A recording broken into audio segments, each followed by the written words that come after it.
Esa noche había personas sentadas en mi mesa que ya habían decidido que yo no debía ver el amanecer. Y una de ellas era mi propio hijo. Creí que estaba viviendo uno de los días más felices de mi vida al cumplir 65 años, rodeada de sonrisas y una decoración impecable organizada por mi propio hijo. Yo sonreía, sin saber que alguien ya había calculado el final de esa noche. El jardín de la casa brillaba con luces tenues, los manteles blancos reflejaban la elegancia del momento, y el aroma de las flores frescas flotaba en el aire como un suspiro de felicidad. Los invitados me abrazaban con afecto genuino, me decían palabras hermosas, y yo sentía que cada uno de ellos celebraba mi historia, mis sacrificios y mi amor incondicional por la familia. Mi nieta bailaba descalza sobre el césped, mi nuera me traía una copa con una sonrisa, y mi esposo me tomaba de la mano con ternura. En mi pecho, el orgullo y la gratitud latían como un himno silencioso, sentía que finalmente había alcanzado una paz merecida. No sospechaba, ni por un instante, que esa perfección tan cuidadosamente construida ocultaba una sombra letal.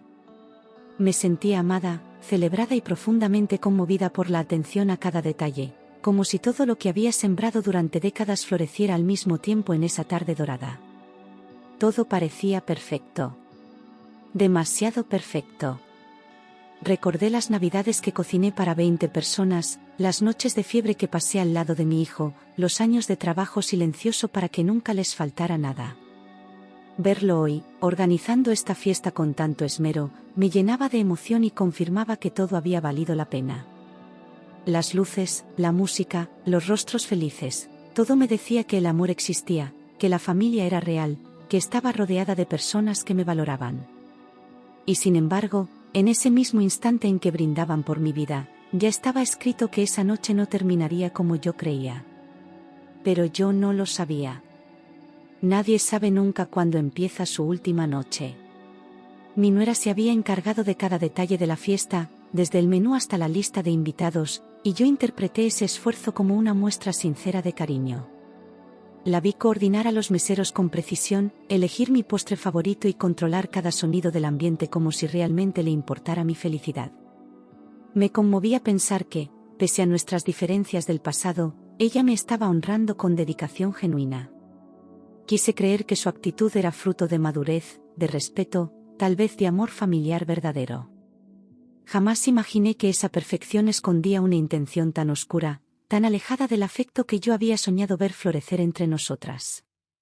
A cada paso que daba por la fiesta, me encontraba con un elogio que ella parecía haber inspirado en los invitados, como si hubiera diseñado todo para elevarme. Su presencia era constante pero discreta, siempre pendiente de que yo no me sintiera sola ni un segundo. Sonreía con los ojos, abrazaba con suavidad y me decía palabras que ahora, en retrospectiva, me suenan huecas, falsas, ensayadas. No había ni una grieta en su máscara, ni una sombra en su rostro que delatara lo que estaba por suceder. Si hubiera visto una sola señal, si algo me hubiera hecho dudar, tal vez la historia sería otra. Mientras saludaba a los invitados, noté que mi marido estaba extraño, pálido y nervioso, observando cada movimiento con una tensión que no podía disimular. Lo vi mirar con desconfianza hacia el buffet, secarse las manos varias veces y revisar su reloj como si esperara una cuenta regresiva. Pensé que quizás había discutido con alguien antes de la fiesta o que se sentía enfermo, aunque no quiso decirme nada. Intenté leerle los ojos, pero evitaba sostenerme la mirada. Había una inquietud en su postura que no coincidía con el ambiente festivo.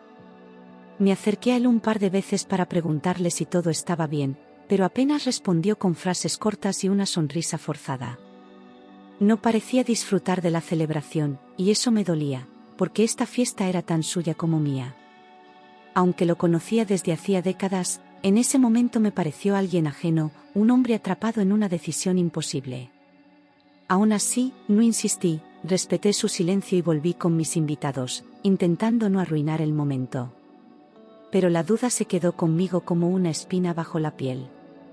En un momento de descuido, se acercó a mí y me susurró con voz firme pero temblorosa: «Toma tu bolso, vámonos ahora.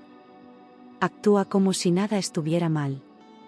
Me paralicé por un segundo, confundida por su tono, por la urgencia contenida en sus palabras. Intenté preguntarle algo, pero negó levemente con la cabeza y sus ojos me imploraron que confiara en él.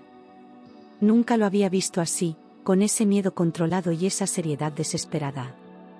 Algo grave pasaba, y aunque mi instinto me gritaba preguntas, decidí obedecer.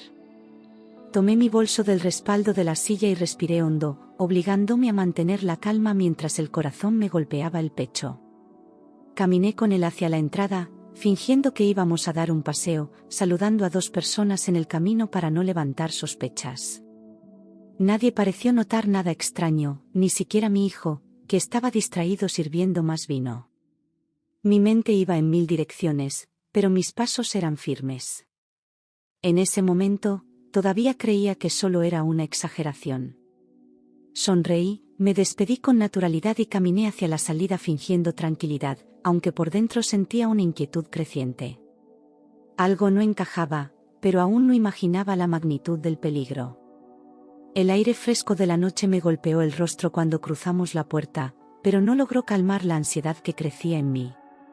Mi esposo no decía nada, solo apretaba mi mano con fuerza mientras aceleraba el paso. La música quedó atrás, lejana, como si ya no perteneciera a esa escena. Entramos al coche sin hablar, solo con el peso compartido de un miedo invisible pero real. Miré por la ventana mientras él encendía el motor, buscando alguna señal de lo que pasaba. Todo parecía tan normal afuera, tan distinto a lo que yo sentía por dentro. Entonces vi que cerraba las puertas con seguro, un gesto automático para algunos, pero que en él tenía otro significado. Fue ahí cuando supe que no estaba siendo dramático, que algo serio estaba ocurriendo. El coche comenzó a moverse en silencio, y el peso de lo que no se decía llenó el aire. Observé su rigidez al volante, la tensión en su mandíbula y la forma en que evitaba mirarme, mientras mi mente construía explicaciones inútiles, accidentes, amenazas, problemas ajenos. Nada encajaba. Hasta que habló. Su voz se quebró de una forma que me atravesó el pecho, y en ese instante comprendí que mi vida acababa de cambiar para siempre.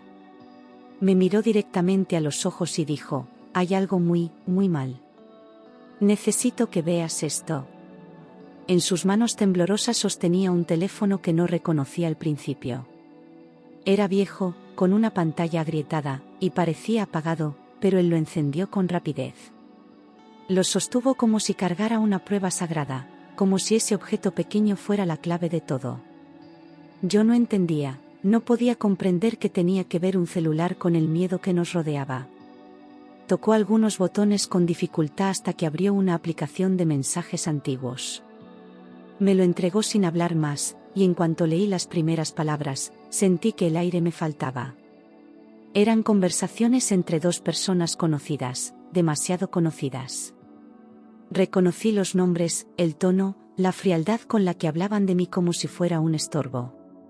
Era mi hijo. Era mi nuera. Era una trampa. Me explicó que había encontrado por casualidad mensajes guardados en un dispositivo antiguo que nuestro hijo usaba cuando era más joven. Lo había visto entre unas cajas mientras buscaba un cargador viejo y, por curiosidad, lo encendió. Nunca debí leerlos, me dijo, pero hacerlo me salvó la vida. Y aunque él sabía que debía habérmelos mostrado antes, no encontraba el momento, no quería creer lo que había leído. Su rostro se llenaba de culpa con cada palabra. Yo aún sostenía el teléfono con las manos frías, leyendo líneas que me golpeaban como cuchillos, dosis, fechas, síntomas, excusas. Ellos hablaban de mí como un plan, como una tarea que debía cumplirse con discreción. Mi hijo proponía ideas, mi nuera las afinaba. Era un crimen escrito con lógica y calma. No eran errores, ni bromas, ni suposiciones. Eran planes. Al ver la pantalla, sentí que el suelo desaparecía bajo mis pies. Eran conversaciones entre mi hijo y mi nuera planeando envenenarme durante la fiesta. Hablaban de dosis, tiempos y de cómo simular un ataque cardíaco. Habían pensado en todo, incluso en cómo actuarían después, en qué palabras usarían con los invitados. Leí la palabra herencia más de una vez, como si mi muerte fuera solo una puerta hacia su bienestar económico. Yo no era su madre, era su obstáculo. Cada palabra que leía me arrancaba algo del alma. Me vi a mí misma sirviéndoles la cena, cuidando a su hija, celebrando cumpleaños, dándoles todo sin pedir nada.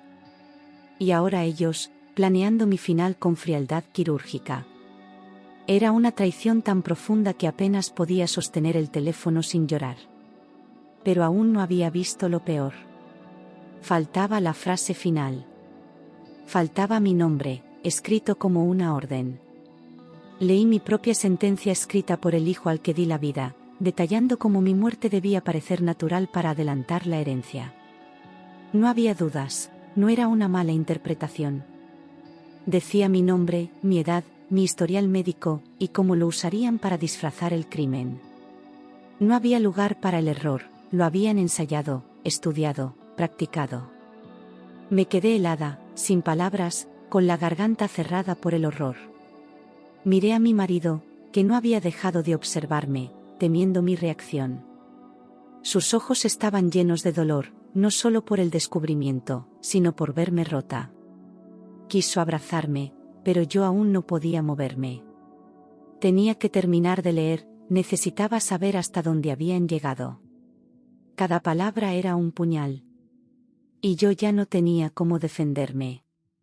Mi corazón se rompió en 1000 pedazos al comprender que el amor maternal que yo sentía no era correspondido. Para ellos, yo era solo un obstáculo financiero. Ningún gesto mío, ningún sacrificio, ningún abrazo los había marcado lo suficiente como para detenerlos. No fui madre en sus corazones, solo una figura útil que ya había cumplido su función. Era una verdad brutal, pero imposible de negar. Me sentí invisible, borrada por la ambición, traicionada por la sangre que yo misma les había dado. No había gritos ni lágrimas, solo un silencio sordo que me desgarraba desde dentro.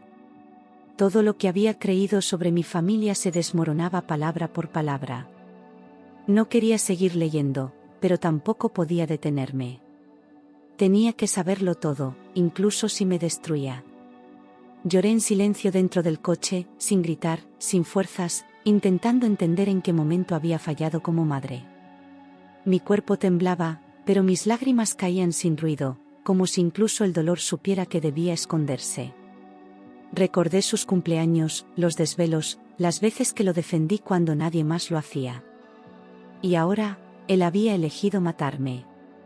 No por odio, sino por ambición, lo que lo hacía aún más cruel. No podía evitar buscar en mi memoria alguna señal, algún gesto que hubiera pasado por alto, algo que me advirtiera. Pero no había nada claro, solo un vacío enorme y un amor que se sentía traicionado sin explicación. Me culpaba aunque sabía que no debía, porque cuando una madre es herida por un hijo, la herida va directo al alma. Apreté la mano de mi esposo, buscando no hundirme por completo. Él no habló, pero su silencio me sostuvo.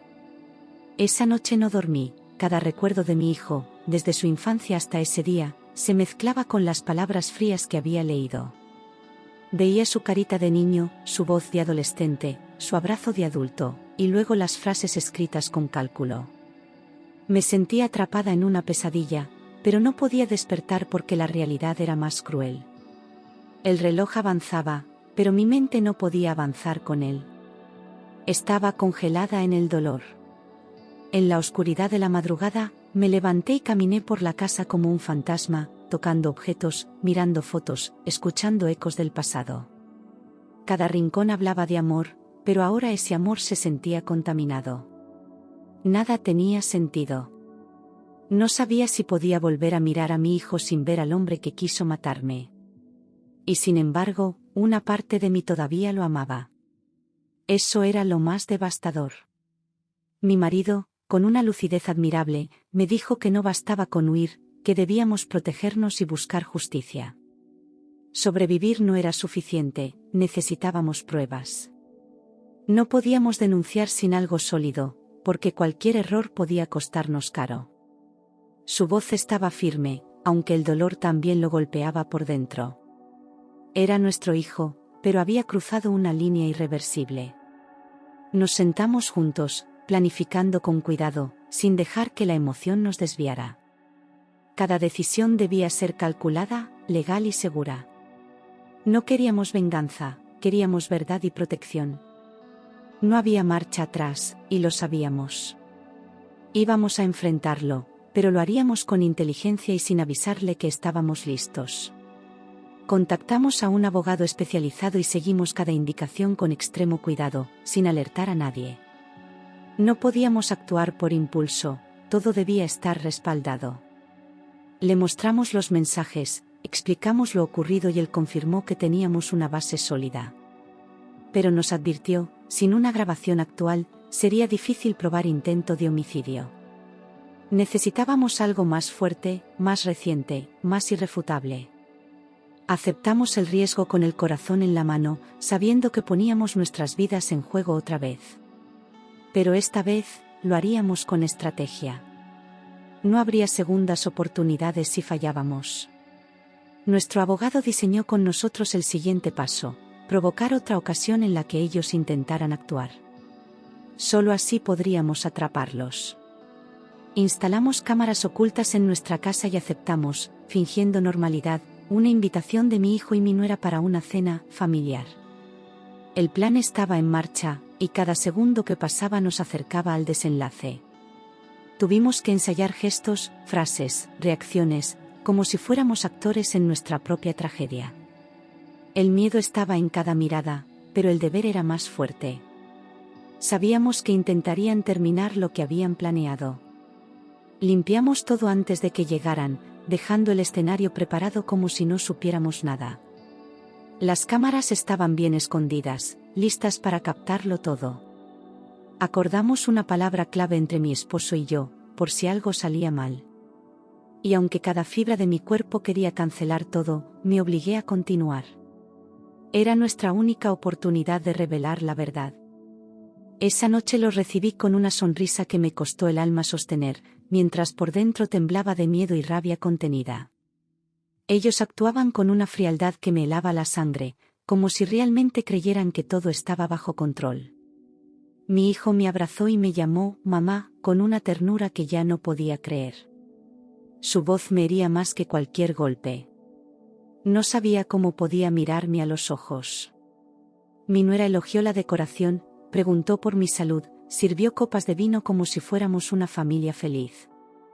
Yo asentía, reía suavemente, les agradecía cada gesto, cada palabra. Pero por dentro, contaba los segundos. Sabía que el peligro no era una posibilidad, era una certeza. Y esta vez, estábamos listos. Durante la cena, observé cada gesto, cada mirada cómplice entre ellos, consciente de que mi vida volvía a estar en peligro. El veneno estaba destinado a mi copa, y cada movimiento de sus manos era una amenaza. Mi nuera fingía servir con cariño, mientras mi hijo distraía la conversación con anécdotas falsas. Todo era tan calculado que dolía. Lo habían hecho antes, y lo harían de nuevo sin remordimiento. Yo respondía con naturalidad, fingiendo disfrutar el momento, aunque cada trago de agua me costaba. El ambiente era tan tenso que parecía un cristal a punto de romperse. Las cámaras grababan, pero aún no teníamos nada concluyente. Necesitábamos la acción. Necesitábamos la prueba. Y ella no tardaría en llegar. En el momento exacto que mi nuera se levantó, siguiendo el plan acordado, mi marido intercambió discretamente los vasos, tal como habíamos ensayado. Nadie notó el cambio.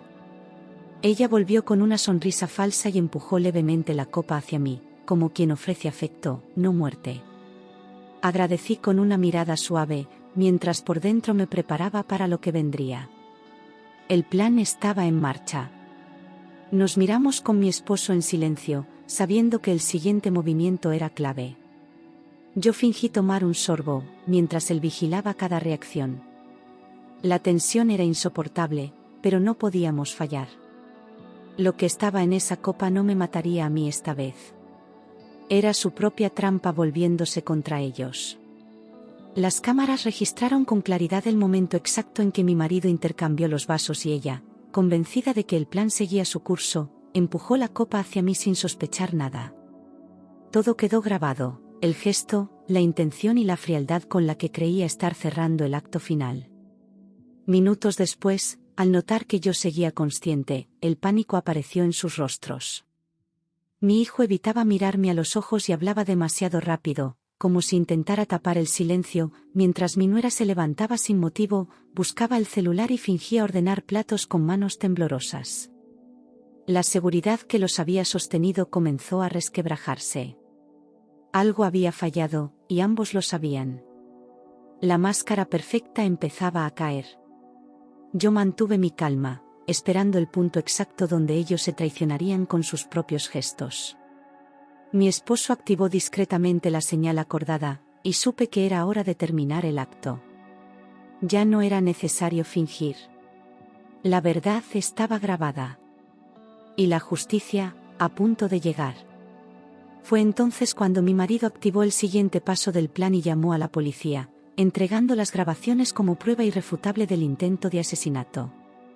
No hubo gritos ni dramatismo, solo una acción directa, silenciosa, precisa. Todo lo que necesitábamos estaba registrado, los gestos, las palabras, el momento exacto del intercambio. El oficial al teléfono escuchó en completo silencio y pidió que no dejáramos salir a nadie.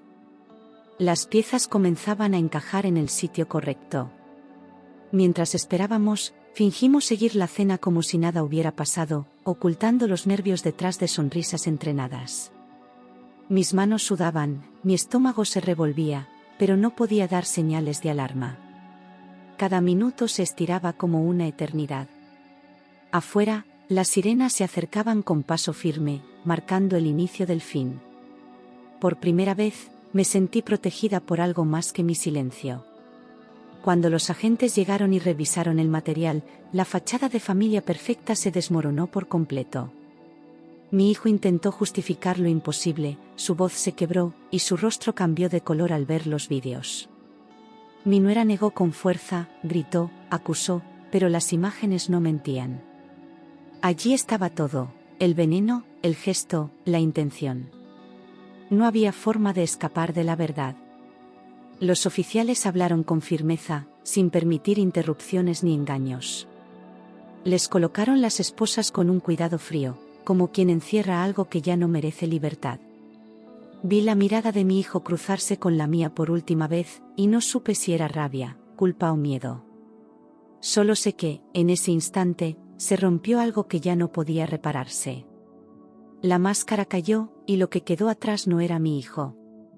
Mi hijo fue detenido frente a mí, y aunque mi corazón sangraba, no sentí culpa, solo una tristeza profunda y una extraña sensación de alivio por seguir viva. No derramé una lágrima al verlo esposado, porque ya había llorado todo antes. En su lugar, sentí una dignidad nueva, una fuerza desconocida. No por venganza, sino por justicia, por valor propio. Había elegido vivir, y él, destruir. Mi nuera no paraba de gritar que todo era un malentendido, que nos habíamos equivocado, que nada de eso era real. Pero su rostro no mostraba inocencia, sino furia porque su plan había fallado. Mi esposo me abrazó fuerte, como si quisiera sostenerme entera, como si temiera que me quebrara. Pero yo estaba firme. Rota, sí. Pero de pie. Durante la investigación salieron a la luz otros fraudes y maniobras ilegales que confirmaron que el plan no había sido impulsivo, sino cuidadosamente calculado desde hacía tiempo. Habían manipulado documentos, transferido fondos a escondidas, ocultado movimientos. No era solo ambición, era codicia organizada. Cada paso había sido pensado, cada palabra medida. No fue un error emocional, fue un crimen premeditado. Descubrimos que incluso habían intentado convencer a otros de nuestra debilidad mental para quedarse con todo legalmente. Tenían un guión completo, y la fiesta era solo el acto final. Las máscaras que llevaban eran tan perfectas que nadie había sospechado nada. El dolor era inmenso, pero la claridad era mayor. Ya no había dudas. El juicio fue largo y doloroso, pero cada audiencia reafirmaba que la verdad estaba de nuestro lado. Las pruebas hablaban por sí solas, los vídeos eran irrefutables, los mensajes una condena escrita. Mi esposo y yo fuimos llamados a declarar, y revivir todo fue como abrir una herida que aún sangraba. pero lo hicimos con firmeza. No por odio, sino por respeto a la vida que casi nos arrebatan. La defensa intentó cambiar versiones, suavizar acciones, desviar la atención, pero nada funcionó. Cada día en la corte era una mezcla de angustia y liberación. El peso de los hechos era demasiado claro. Y aunque ver a nuestro hijo en esa situación era insoportable, sabíamos que no había otro camino. Él lo eligió. Escuchar la condena fue devastador, pero necesaria, no por venganza, sino por justicia y protección. Nadie tiene derecho a decidir sobre la vida de otro, ni siquiera un hijo. El juez fue contundente, sin adornos, sin espacio para ambigüedades. La sentencia cayó como un martillo, firme, justa, inapelable. El silencio en la sala fue absoluto. Yo cerré los ojos al escuchar los años que pasarían lejos de nosotros. No celebré, no odié, solo sentí una paz triste. Había una parte de mí que moría también ese día. Pero otra, más profunda, nacía desde el dolor, la parte que decidió que seguiría viviendo. Y eso también era una victoria. Acepté que había perdido a mi hijo mucho antes de ese día, aunque no lo supiera. Había dejado de ser mío en el momento en que puso su ambición por encima de mi vida. No fue la cárcel lo que lo alejó de mí, fue su elección. Y entender eso me ayudó a soltar. No era mi culpa. El duelo fue inevitable y profundamente doloroso. Lloré por el niño que fue, por el hombre que no llegó a ser, por la madre que aún deseaba abrazarlo. Pero también lloré por mí, por todo lo que entregué sin recibir cuidado a cambio. No fue fácil, pero fue necesario. Porque no se puede sanar lo que uno no se atreve a mirar de frente. Con ayuda psicológica, aprendí a separar la culpa que no me pertenecía del amor que aún dolía. Me permití sentir rabia, tristeza, decepción, sin juzgarme. No era mala madre por defenderme. No era débil por llorar. Era humana, herida, pero viva. Y eso era más que suficiente. Cada sesión me devolvía un poco de mi voz, de mi centro, de mi dignidad. Aprendí a nombrar el abuso, a identificar el silencio como señal, a respetar mis límites. No fue rápido ni perfecto. Pero día tras día, fui soltando el peso que no era mío. Y así, comencé a respirar de nuevo. Mi marido se convirtió en mi pilar, recordándome cada día que mi vida tenía valor, que no estaba definida por la traición que sufrí. Él también había sido herido, también había perdido, pero eligió quedarse a mi lado. Su presencia no era solo compañía, era fortaleza compartida. Cuando me caía, él me levantaba. Y cuando él dudaba, yo le devolvía la fe. Fuimos reconstruyéndonos en silencio, sin grandes gestos, pero con actos firmes. Paseos cortos, desayunos en calma, miradas que decían más que 1000 palabras. Éramos dos sobrevivientes que decidieron no rendirse. El amor no nos salvó del dolor, pero sí nos ayudó a caminar con él. Y eso, al final, fue todo lo que necesitábamos. Decidí reconstruir mi rutina, retomar proyectos olvidados y rodearme solo de personas que respetaran mi dignidad y mis límites. No todos entendieron, algunos se alejaron, otros juzgaron. Pero no importó. Ya no vivía para complacer, sino para respirar sin miedo. Volví a escribir, a cuidar mi jardín, a mirar el cielo con gratitud.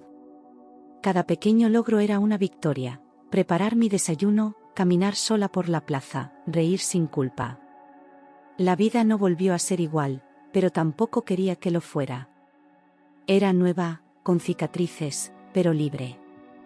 Y por primera vez en mucho tiempo, el futuro no me asustaba. Me pertenecía. Aprendí que el abuso no siempre viene de desconocidos, y que protegerse también es un acto de amor propio, incluso cuando duele. La sangre no garantiza respeto ni afecto, y callar por no causar problemas solo perpetúa el daño. Empecé a hablar sin miedo, a nombrar las cosas como eran, sin suavizarlas para comodidad ajena. Ya no era una madre ciega de amor, sino una mujer que había sobrevivido al engaño más brutal. Y eso merecía ser contado. Al principio, muchos se escandalizaron al saber la verdad, como si fuera más fácil creer en una locura que aceptar la maldad dentro de la familia. Pero no me detuve. Por cada persona que dudaba, había otra que encontraba en mi historia un reflejo o una advertencia. Descubrí que el silencio es el mejor aliado de los cobardes. Y yo ya no iba a callar. Transformé mi historia en una advertencia silenciosa: nunca es tarde para abrir los ojos, escuchar las señales y actuar a tiempo. No hacía falta gritar, solo vivir con coherencia y firmeza. Mi experiencia empezó a resonar en otros, sin necesidad de buscar protagonismo. Era suficiente con existir, con caminar erguida, con haber elegido sobrevivir. El ejemplo más fuerte no siempre hace ruido. Cada vez que una mujer me contaba su propia herida, comprendía el valor de haber hablado. Mi dolor, convertido en voz, ya no era solo mío. Era parte de una memoria colectiva que necesitaba ser escuchada. Y aunque a veces revivía el sufrimiento, también sentía orgullo. Porque haber salvado mi vida significaba también abrirle la puerta a otras. Hoy camino con cicatrices invisibles, pero con la frente en alto, consciente de que sobreviví a lo impensable y salí más fuerte. Ya no busco aprobación, ni perdón, ni respuestas donde no las hay. Acepté que no tendré todas las explicaciones, pero sí tengo el poder de decidir cómo vivir desde ahora. Me reconstruí desde el suelo, pieza por pieza, con paciencia y dolor. Y esa versión de mí merece respeto. Miro al espejo y reconozco a una mujer distinta, más sabia, más serena, menos ingenua, pero infinitamente más libre. Ya no vivo para sostener lo que los demás esperan de mí. Vivo para honrar mi dignidad, mi coraje, mi verdad. Porque solo quien ha tocado el abismo sabe el valor de un nuevo amanecer. Y yo lo valoro cada día. A los 65 años comprendí que la vida no se termina cuando te traicionan, sino cuando te rindes, y yo elegí vivir con dignidad, verdad y valentía. No se trata de olvidar, sino de aprender a mirar el pasado sin quedarse atrapada en él. Lo que no me destruyó, me enseñó a protegerme. Lo que me hirió, me mostró quién soy. No soy la misma, pero soy más yo que nunca. El dolor no desaparece, pero se vuelve parte del paisaje, como una cicatriz que ya no arde, solo recuerda. Y desde ese recuerdo, sigo adelante, sin miedo. Porque si fui capaz de sobrevivir a mi propio hijo, soy capaz de sobrevivirlo todo. Y eso, aunque me haya costado el alma, es la mayor victoria de mi vida. Mi casa ya no tiene las fotos de antes, pero cada rincón está lleno de nuevos significados. Cambié los muebles, pinté las paredes, sembré flores donde antes solo había sombras. El pasado no se borra, pero puede transformarse. Hoy, el silencio de mi hogar no me pesa, me abraza. Y cada mañana, cuando abro las cortinas, sé que estoy eligiendo vivir. Mis nietos me visitan con frecuencia, con una ternura limpia, sin secretos. Ellos no son culpables de lo que pasó, y yo no les niego el amor. Les hablo con honestidad, sin mentiras, pero con cuidado. No heredo rencores, solo aprendizajes. Y en sus abrazos, vuelvo a creer en lo bueno. Volví a encontrar placer en las pequeñas cosas: una taza de café caliente, una caminata al atardecer, el canto de los pájaros al amanecer. Antes lo tenía todo y no lo veía. Ahora, con menos, siento más. La libertad de no temer bajo mi propio techo es un regalo que valoro cada día. El aire pesa menos. La vida, también. Hice nuevos amigos, encontré personas que me valoran por lo que soy, no por lo que tengo. Y con ellos aprendí que siempre es posible comenzar de nuevo. No hay edad para sanar, ni límites para la paz. Cada conversación me cura un poco más. Y cada risa compartida es una victoria sobre el pasado. A veces, el recuerdo de lo vivido me sacude de golpe, como una ola fría. Pero ya no me ahoga. Respiro profundo, me siento, lo observo, y dejo que pase. No lucho contra la memoria, pero tampoco la dejo gobernarme. La herida existe, sí, pero ya no manda. He aprendido a vivir con ella sin permitirle definirme. Mi terapeuta dice que esa es la señal más clara de recuperación, cuando puedes recordar sin romperte. Yo no pensé que lo lograría, pero aquí estoy. No porque sea más fuerte que otros, sino porque me lo propuse. Porque mi vida importa. Porque decidí creer que merezco algo mejor que el miedo. He escrito mi historia, no para buscar compasión, sino para dejar constancia de lo que callamos demasiadas veces. Mi voz estuvo silenciada por años, por amor, por culpa, por miedo.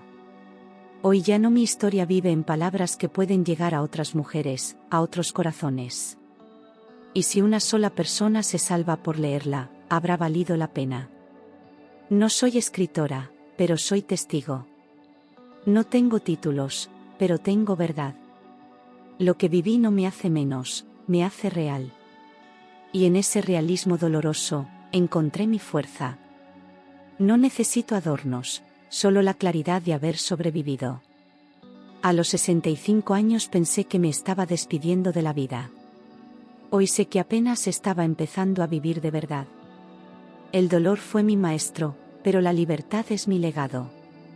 No quiero que me recuerden por lo que sufrí, sino por lo que elegí hacer después. Y elegí sanar, hablar, amar sin someterme. Elegí ser yo. Esta es mi historia, sin adornos, sin finales felices inventados. Es real. Dura, sí, pero llena de dignidad. Y si estás leyendo esto, solo quiero que sepas algo, tu vida vale. Nunca es tarde para abrir los ojos, para decir basta, para volver a empezar. Nunca.